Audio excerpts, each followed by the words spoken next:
Chris. How are you? Good. How are you doing?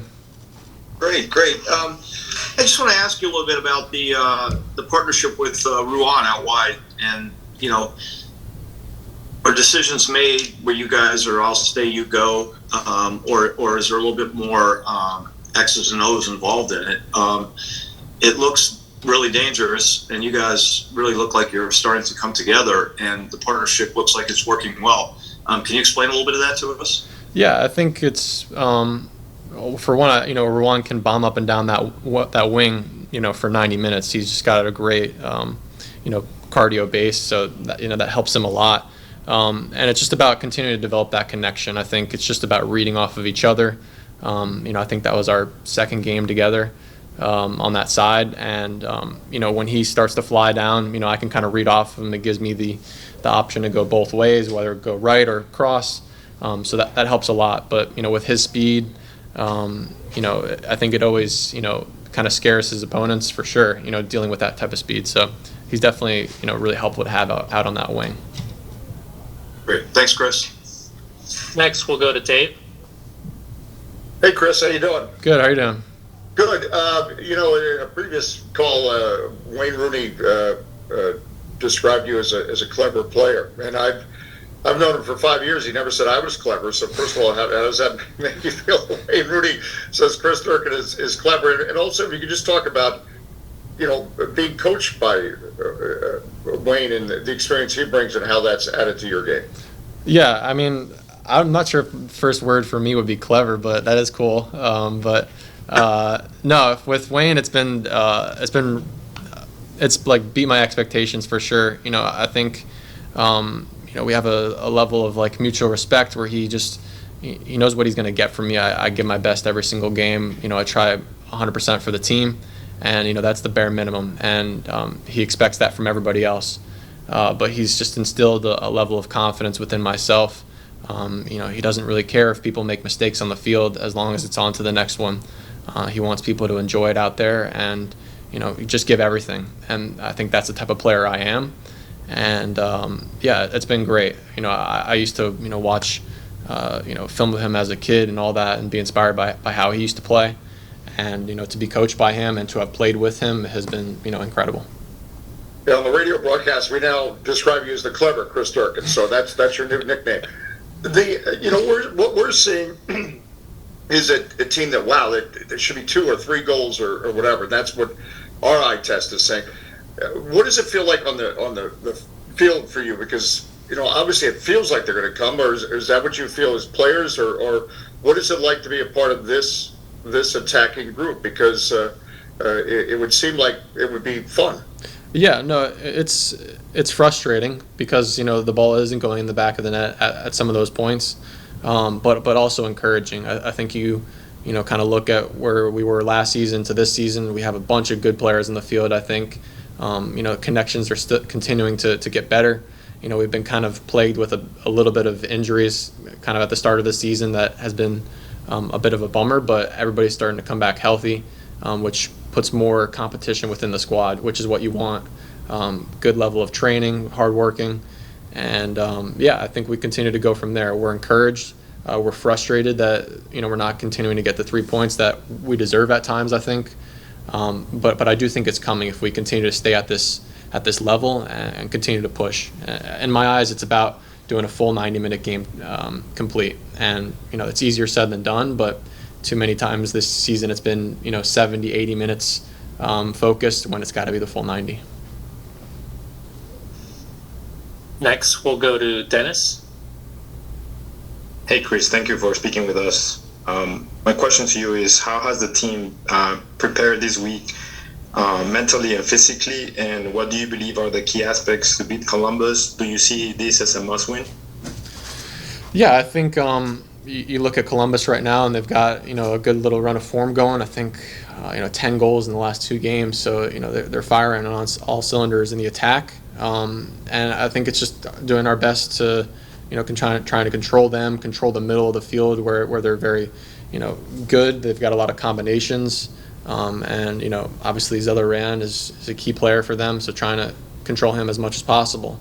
I don't view it as a must-win by any means, but I think it's important that we start to tally these wins up, start to continue to solidify our dominance at home. I think last game was disappointing at New England, but I think it's important that we go from there. So yeah, I think it'll be an important game. We're preparing well. I think physically everybody's good. We got more people coming in healthy, and yeah. Next, we'll go to Jason. Hi, Chris. Thanks for speaking with us today. Wanted to know your perspective so far. I know it's early days since Lewis got to the team, but obviously he plays a position that you're very familiar with as a box-to-box player.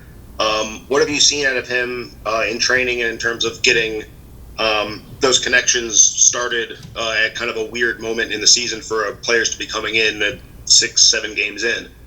Yeah, I know it's not easy for these guys coming in trying to secure a visa, which takes some time. And him going back and forth between England, but from what I've seen in a short period, he's obviously a really quality player. He's played multiple games in the Premier League already this season. Seems like it's been a bit of a tricky situation for him with his former club. So yeah, I think we're all really happy to have him. The experience he brings. He's a younger guy as well that can pretty much cover the entire field, and he's got a lot of quality on the ball. He his 1-2 touch, plays really quick and simple, and I think that's what we need, more guys on the field that want to have the ball and want to inspire good attacks. So I think he'll be a key player for us moving forward as well.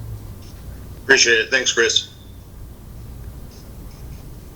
And that's it from Zoom, Chris.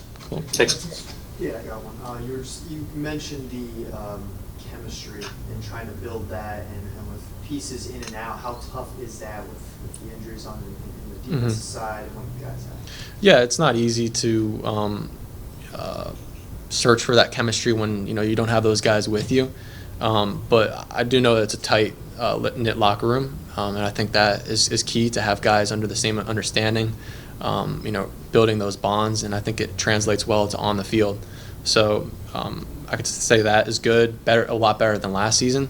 The locker room I think is positive going forward. Everybody's always eager for the next game to prove themselves, to prove that we belong higher up in the table, and yeah, I think that's it. You being in the midfield, you kind of get to see both sides. Just with getting a clean sheet with some of the guys on the defensive side missing. I mean, how big was that for your guys' confidence to kind of get one of those? I know you didn't get the result you wanted, it was a draw, but how confident was that you guys were able to get a clean sheet, missing some pieces on that? Yeah, no, I think it was important just to show that we can get a clean sheet. Confidence for the defense. I think we've obviously been conceding too many goals so far this season, but I think a clean sheet is always important, and that's what Wayne's been stressing, a lot this season. We finally got that, and I think that should be, the foundation for us. Everybody, put in a really big shift against Chicago. It wasn't a pretty game, but we went into it knowing that that was going to be the case, and we were pushing for that. So I think we find, that as a foundation, and we keep moving from there. Into the offense, you and Wayne as well mentioning that the goals just haven't come yet, at least in the latter half of the last couple of games you guys have had. Do you guys just know that eventually they will get into the back of the net? What is that kind of feeling like when they're just not going in? Yeah, I think it's tricky because I think we are starting to create or continue to create chances. And in soccer, sometimes you might only have 1 or 2 chances a game. And some teams we played against so far, maybe they've had one chance and put it away, and that's just how soccer is. And I think we just have to continue to, keep our heads down, keep working. Know that it's not just luck; we create our luck as well, and how it comes with continuing to work on the basics. And I think more and more service to Christian in the box, and with his presence in there, I think we're going to continue to and start to get more goals. How do you flip the script from a 2-0 loss in Columbus to being at Audi Field this Saturday and hopefully get some points? Yeah, well, I think we have to continue to develop that edge. It's our house, it's our home. I think the last game against New England has a bitter taste in our mouth. How it, went in the last seconds, and I think we know in this league in MLS, home field advantage is really important, and setting that and getting wins from there. So that's the goal, and I believe we have a lot of quality within this team to get the job done. Awesome. Thanks, Chris. Thanks, guys.